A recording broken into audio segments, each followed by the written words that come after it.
Hey, man, say what you want to say, man, but this is Ty Talks. I'm your host, Tyran Daves, and I'll be breaking down some topics in the world of sports, debates, hot takes, and all the moments to keep the game talking. Remember, like, share, subscribe to Ty Talks podcast on.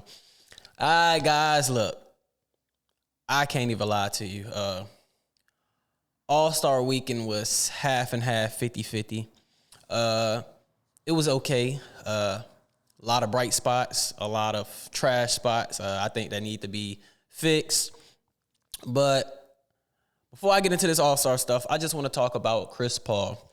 Chris Paul is retiring from the NBA after 21 seasons, 12-time All-Star, 11-time All-NBA, 9-time All-Defensive, 6-time steal leader, 5-time assist leader, one of the greatest floor generals that ever touch a basketball, CP3.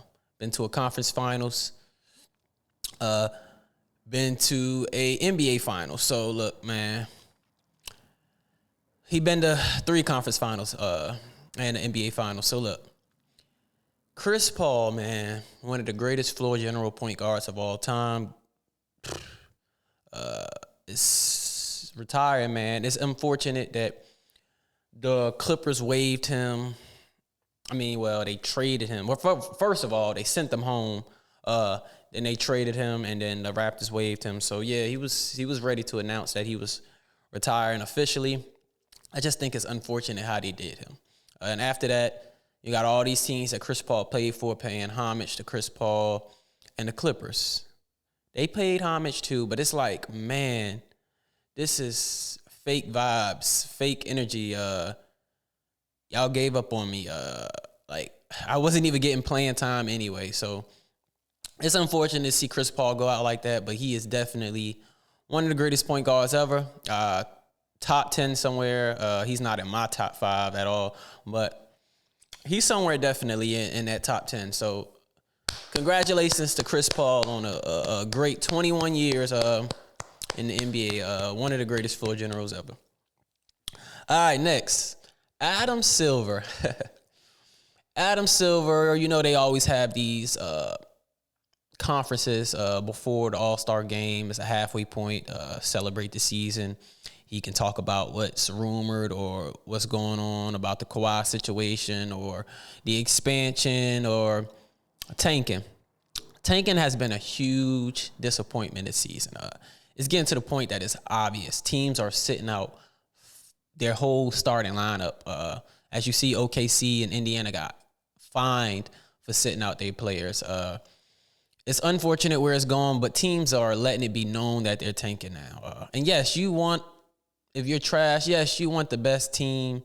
You want the best players available in the draft, and the best way to get that is to lose. The thing about it this year, man, it's just you got teams that can actually compete tanking to try to, I guess, gain more or keep their lottery pick or, you know what I'm saying, just try to stay in that top lottery, especially this draft class. This draft class is very deep. You got AJ, you got Darren Peterson, you got Cameron, you got Kingston Flemings, you got Elijah, you got a bunch of guys. I could name so many more different guys. Top 14 pick for sure is all going to be players. I think the whole first round, honestly, probably to like the mid-20s. I think the whole first round are going to be obvious NBA players, players that can actually play, players that can get rotation minutes. But yeah, guys are tanking heavily for this draft. Like I told you, the top 4 this year is heavy. But Utah Jazz and who you got? Washington Wizards. They're tanking extremely hard. I mean, they literally kept Laurel Marketing past the trade deadline, and they're not even wanting to play him full minutes the whole game.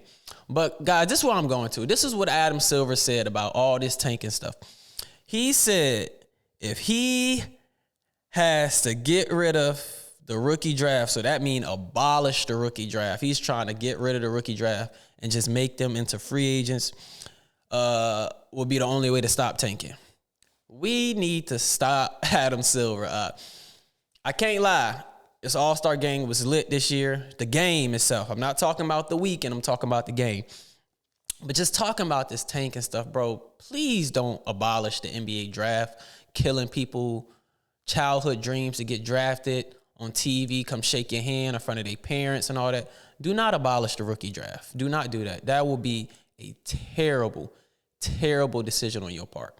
I don't think that will work. The best thing to do is just, I don't know, anytime they tank, just find them. Find the teams every time. If it's obvious that they're tanking, sitting 5 players out, sitting 4 players out. If it's obvious that they tanking, you have to find them. Just keep finding them. I don't know a way to get rid of this tanking. I just don't see it, man. The only way I can think is fine. I don't see another way for these players to, these teams to have tanking. I don't know. it just doesn't make sense. If a team is trash, a team is trash. Excuse me. But if it's a team is trash, a team is trash. So I don't know. We'll see. I just don't think he shall abolish the rookie draft. That's killing hopes and dreams. And I don't think that's the best way to go at all. But all right, guys, next. Talking about this All-Star weekend, Dame came back from his Achilles. He won the 3-point competition for the 3rd time. So we'll see Dame and Steph next year. I expect Dame, Steph, Booker, Knipple. I expect the same people because those are the best 3-point shooters. So they're going to invite the same people for sure. Next, the dunk competition was horrible. Jace Richardson, if he would have competed that 360 that he attempted, it would have been off the chain. Probably would have been a great dunk. But he didn't. He fell on his back. Dude ran under his legs, basically, trying to take Jason Richardson out of there. That's what I seen from that. That was just a bad passer. Also next, I think Carter Bryant would have won. I think Carter Bryant should have won. But the winner of the dunk competition was Kashad Johnson. I don't know if Kashad even get minutes on the NBA team. But congrats to him, bro. They should have just brought Mac back. But Kashad Johnson definitely has some hops and some monies. But congrats to him. I do think the dunk competition is washed. I think it's watered. I think there's really no more dunks to be delivered or out there to prove that people got more. I don't know, bro. I feel like nobody got no creative skill set with this dunking no more. Everybody just do the same thing. They shouldn't even have invited Jackson Hayes, bro. He just embarrassed himself. I don't know what all these regular dunks was from him. But, yeah, man, I think the dunk competition has just got to a point where it's not fulfilling what the fans need, bro. It's just not getting there. Next year, Adam Silver, please, whoever's in charge of getting these all-star and sending the invites out, please, please, please, please, I'm begging y'all, invite people that actually got great dunk packages. If not, invite the guys outside of the NBA that's elite, insane, that's doing crazy stuff, because obviously these NBA players don't know how to get real creative with these dunks. And it's just not doing anything for the dunk competition. It's killing the dunk competition. They should have just brung Mac back. Yeah, that's just how I feel, man. That's just how I feel. All right, so LeBron, you know, he didn't have this. Basically, he didn't answer questions and all that with the All-Star team like he was supposed to do on Friday or whatever like that. But you got to think, but Bron is 41. Bron don't care about none of that stuff, bro. This is what he said on Sunday when he actually got interviewed. He said, I just want to live.